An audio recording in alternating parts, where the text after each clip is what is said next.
In the 1960s, researchers in England noticed an anomaly when investigating chromosomes from surgically removed human tumors.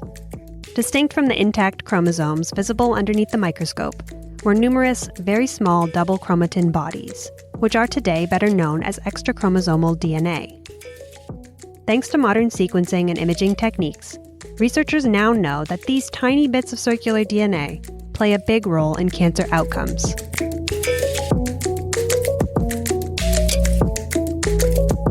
Welcome to The Scientist Speaks, a podcast produced by the Scientist Creative Services team. Our podcast is by scientists and for scientists. Once a month, we bring you the stories behind newsworthy molecular biology research. This episode is brought to you by Biomodal. Biomodal is an omics-based life sciences technology and analytics company, delivering products that bring the dynamism of our ever-changing biology into focus. Their groundbreaking multiomic solution, Duet Evoke, reveals the power of the 6-base genome by distinguishing 5-methylcytosine and 5-hydroxymethylcytosine, together with all 4 canonical bases, to measure multiple modes of biology from a single 5-nanogram DNA sample in a single experiment. In this episode, Niki Spahich from The Scientist spoke with Lukas Chavez, an assistant professor in the Cancer Genome and Epigenetics program at the Sanford Burnham Prebys Medical Discovery Institute, to learn more about his team's multiomic exploration of extrachromosomal DNA and how it influences medulloblastoma progression and treatment.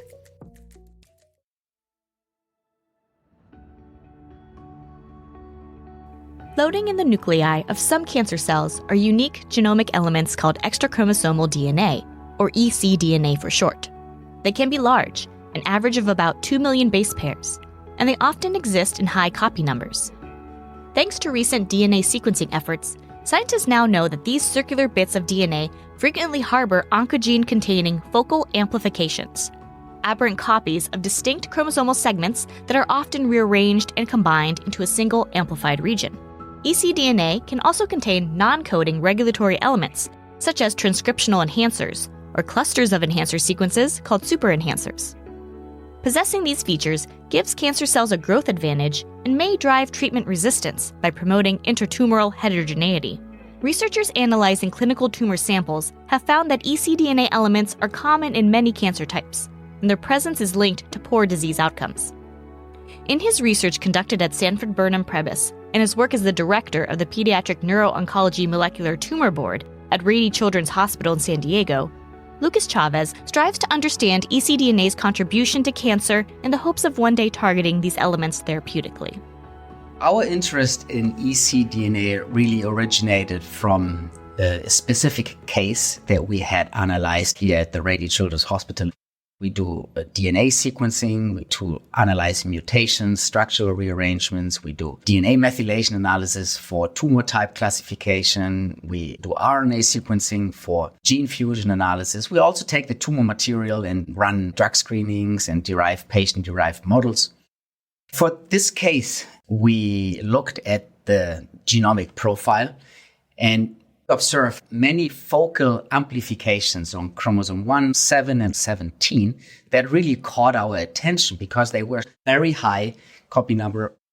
We, at that time, were trying to find anything that we can leverage for improved targeted therapy. The problem was really that none of these focal amplifications contained genes that could be targeted by the drugs that we have available. So we became interested in where these amplifications come from. A very talented graduate student in my lab then came up with the hypothesis that these amplifications could origin from circular extrachromosomal DNA elements. Chavez and his team recently looked at ecDNA in the context of medulloblastoma, the most common type of malignant brain tumor in children that forms in the cerebellum at the base of the brain. These tumors grow rapidly and are invasive, spreading through the cerebrospinal fluid and metastasizing along the brain's surface and down the spinal cord. Researchers classify medulloblastoma into 4 main molecular subtypes. The tumor group with the best patient prognosis is called Wnt, and is characterized by activation of the Wnt pathway, which normally regulates tissue development in the central nervous system. Another is the sonic hedgehog group, characterized by sonic hedgehog pathway activation, which regulates cell growth. The final 2 groups are simply called Group 3 and Group 4, because there's no known main molecular driver of these medulloblastoma tumor types. Each group has different clinical presentations, and their molecular characteristics are complex and varying, from differences in gene expression to gains and losses of chromosome pieces. These distinctions lead to differences in cell proliferation, patient demographics, and survival rates. Medulloblastoma patients with the worst prognosis tend to have either a group 3 tumor or a sonic hedgehog tumor harboring mutations in the tumor suppressor gene TP53, which regulates DNA damage sensing, cell cycle arrest, and apoptosis. Treatment for primary medulloblastoma, when a tumor has yet to spread, consists of chemotherapy, radiation, and surgery. However, there are few effective molecular druggable targets, particularly for relapsed cancers, and drug resistance is a concern. To get a better sense of ecDNA in the context of the different medulloblastoma subtypes, Chavez's team analyzes tumor samples from patients and xenograft mouse models, often at the single-cell level. We have started to analyze patient-matched primary and relapse tumor samples. And what we can see is that the presence of ecDNA is enriched in relapse or recurrent tumors. We also see a lot of molecular evolution where we see ecDNAs containing oncogenes in the primary and their sequence change. And we see additional oncogenes being amplified, all indicators that we think provide evidence that in some tumors, these ecDNA elements contribute to the emergence of therapy resistance and play an important role in disease progression. We really need to better understand the oncogenic mechanisms and processes that underlie the formation and also the growth and the relapse of these tumors. The field has done a lot of whole exome sequencing and whole genome sequencing of these tumors in the last 10 years. We have learned a lot about the genomic landscape. I don't think that we will learn much more doing just more of the same. This is why we need to incorporate additional modalities of characterizing these tumors on the transcriptomic, epigenomic, proteomics, and metabolomic level. With each complementary omics data type, we really get a clearer picture and learn more about the origin and also the tumorigenic functions of these tumors. And with each iteration, we also find novel potential approaches that we could leverage for better and targeted treatment. There are several mechanisms that give rise to ecDNA in a cell. The most commonly proposed is chromothripsis, where in a catastrophic molecular event, chromosomes shatter, releasing tens to thousands of DNA pieces that can rearrange and rejoin, sometimes in the form of circular ecDNA. As the pieces combine, different genomic regions, at times from different chromosomes, are forced into proximity. During cell division, ecDNA elements are copied and segregate into daughter cells, albeit randomly. ecDNA does not contain centromeres, which are essential for lining up chromosomes at the metaphase plate during cell division. Without this tether, they are distributed haphazardly into the newly arising cells, resulting in heterogeneous cell populations with different copy numbers of the genes contained on the ecDNA. We'll see these enhancer elements or super enhancers on the ecDNA, and often the co-amplified oncogenes hijack these enhancers to further increase their transcription on top of the already very high copy number of these ecDNAs and therefore oncogenes in the tumor cell. These ecDNAs can also act as mobile enhancers, float around in the nucleus, and then the enhancers and super enhancers get into contact with genes and promoters on the normal chromosomes and can then activate transcription in trans.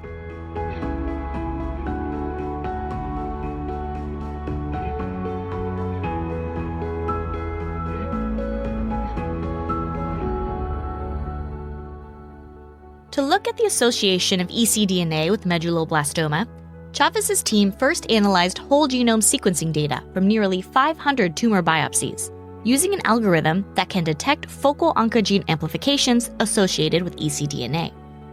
In this first-of-its-kind study, the researchers found that 18% of the patients analyzed had tumors containing ecDNA. These tumors belonged to 3 of the 4 medulloblastoma groups, excluding Wnt. Amplified on the different ecDNA elements, were various known and suspected medulloblastoma oncogenes, such as MYC, the most commonly altered oncogene in human cancers, and genes encoding DNA repair machinery and TP53 pathway inhibitors. Sonic hedgehog medulloblastomas with TP53 inactivation are associated with chromothripsis, and the researchers found that 50% of ecDNA-positive tumors belonging to this group had mutations in this gene. This finding provides evidence for a link between the sonic hedgehog group's poor prognosis, mutations in the tumor suppressor pathway, and ecDNA formation.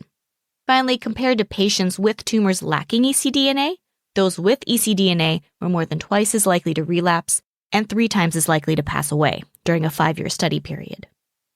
What surprised me the most is that there is this very significant association of ecDNA with poor overall survival. We see that ecDNA is much more present in high-grade tumors compared to low-grade tumors. And what excites me most about that is that these ecDNAs have very specific properties that differ from normal chromosomes. ecDNAs, they are distributed basically in a random manner into the daughter cells. Then over time in the bulk tumor leads to this very high intratumoral heterogeneity of ecDNA copy number. Chavez and his team first looked at ecDNA copy number in 4 primary medulloblastoma tumors using fluorescent in situ hybridization, or FISH, microscopy. After an automated imaging platform analyzed signals from probes binding to oncogenes on the ecDNA, the researchers found that a subset of cells in each tumor had high ecDNA copy numbers. They next took a closer look at tissue from one of these tumors, using single-cell methods to profile each cell's transcriptome. Chavez's team determined that differences in ecDNA copy number within the tumor translated to differences in oncogene expression, which creates a heterogeneous landscape that could explain the emergence of drug resistance in some cases. Intratumoral heterogeneity has been thought as a major driver of therapy resistance because specific treatments are often targeted against a specific mutation, for example. Analyzing tumors on the single cell level gives us a better idea why some tumors become resistant, typically driven by the outgrowth of a specific tumor subclone that is resistant to a targeted therapy. We have seen by single cell mapping that ecDNA is present really only in a small subset of tumor cells. In medulloblastoma tumors, we find cases where we have different types of ecDNA. Some ecDNAs contain oncogenes from one gene and another ecDNA contains oncogenes from another gene in the primary tumor. When we compare that to the relapsed tumors, we see that it is often one of these ecDNAs that then grow out and play an important role during disease progression. When ecDNA enhancer elements interact in trans with normal chromosomes, they can further drive gene expression that promotes tumor growth. The ability of these small DNA pieces to float around the nucleus leads to enhancer hijacking, a rewiring of an enhancer sequence's normal activity when it comes into proximity with promoters they would not be able to reach if it existed on an intact chromosome. The specifics of ecDNA's circular shape contribute to this phenomenon. The DNA is still wrapped around histones, and it comes with all the normal modifications. We see DNA methylation, histone modifications on ecDNA.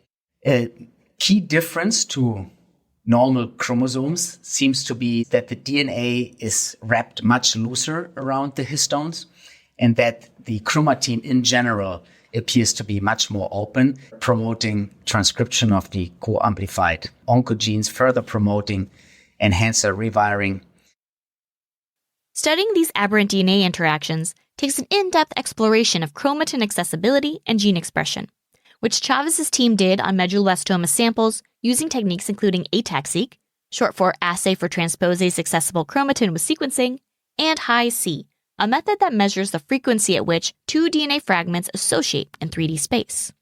ecDNA's loose wrapping around chromosomes was a boon to Chavez's team, as the more open chromatin conformation likely caused the ATAC sequencing approach to work more effectively. Chavez thinks that the transposase used in the ATAC-seq assay integrates into the ecDNA in a more efficient way than it does on normal chromosomes.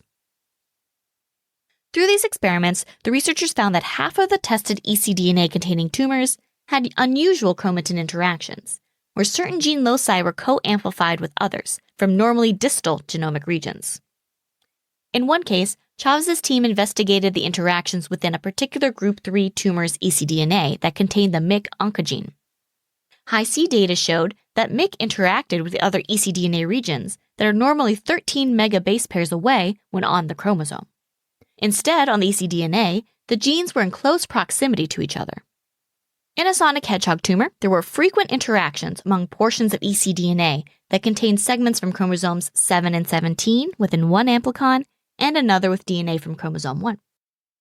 Another group 3 tumor's ecDNA had a copy of MYC and DNA from another chromosome harboring OTX2, an oncogene known to regulate MYC transcription. The MYC promoter physically interacted with enhancer elements on the ecDNA. Chavez's next step was to investigate whether these DNA interactions actually had an influence on gene transcription and tumor cell proliferation.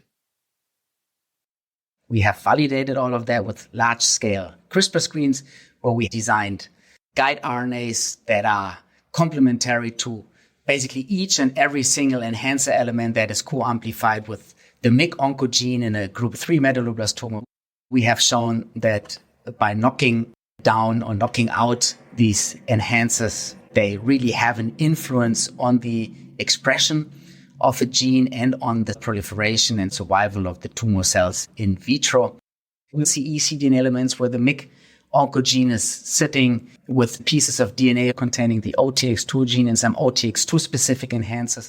MYC hijacks these enhancers that are typically regulating the OTX2 just to further increase its own transcription. These are just molecular mechanisms that play an important role in medulloblastoma. According to Chavez, one of the biggest challenges in his research is the difficulty accessing human tissue material. While medulloblastoma is thankfully a rare disease, its rarity means that patient tumor samples for in vitro assays are scarce, with around 500 new medulloblastoma diagnoses per year in the entire United States, and only 5 or 6 of those occurring in San Diego. In response to this challenge, Chavez and many other researchers, data scientists, and clinicians contribute to the Childhood Cancer Data Initiative, coordinated by the U.S.'s National Cancer Institute. Through this initiative, scientists around the globe can contribute information from their studies, including multiomics data and clinical parameters, pooling their resources to build a data ecosystem for others to access and analyze. Many of the medulloblastoma tumors that Chavez first analyzed were part of the initiative's databases, and based on their work in this cancer type, Chavez's team received funding to perform a pediatric pan-cancer study on ecDNA across a wide spectrum of childhood cancers. They've already analyzed whole genome sequencing data available from the Childhood Cancer Data Initiative's resources from over 2,500 patients, covering all major childhood solid tumors and some rare embryonal tumor types. Chavez's team is now building a web server that stores all of their childhood cancer ecDNA results, which will be part of the initiative's ecosystem and available to everyone. With more data and other cancer types to analyze, Chavez hopes to better understand how the heterogeneous tumor cell populations with altered gene regulatory landscapes due to ecDNA contribute to disease and respond to therapies. What the field needs to do next is to functionally validate the importance of ecDNA during disease progression and also to analyze their role in the emergence of therapy resistance. We also need to integrate the identification of ecDNA as a biomarker into our clinical molecular tumor board. I think it is very important that we set up new methods based on imaging, but also DNA sequencing that allows us to analyze and identify those patients whose tumors contain ecDNA in a very short turnaround time. I really think that ecDNA is a novel biomarker for the prediction of poor survival and then hopefully also for the prediction of patients that might benefit from future ecDNA targeted therapies. What excites me most about it is the possibility of inhibiting ecDNA-specific function like ecDNA generation, clustering, ecDNA-specific replication to hopefully improve therapeutic targeting of any tumor that might be driven by ecDNA, totally irrespective of which oncogene is actually amplified. So in an ideal world, we would find a single drug that can deplete the frequency and the load of ecDNA within the tumor cell and therefore leads to an improved therapeutic outcome.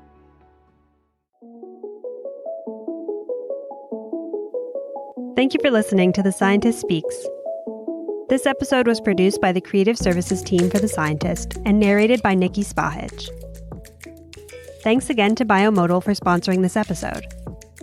Please join us again in June as we explore how scientists study the effects of microgravity on cell biology by sending organoids into outer space. To keep up to date with this podcast, follow The Scientist on social media and subscribe wherever you get your podcasts.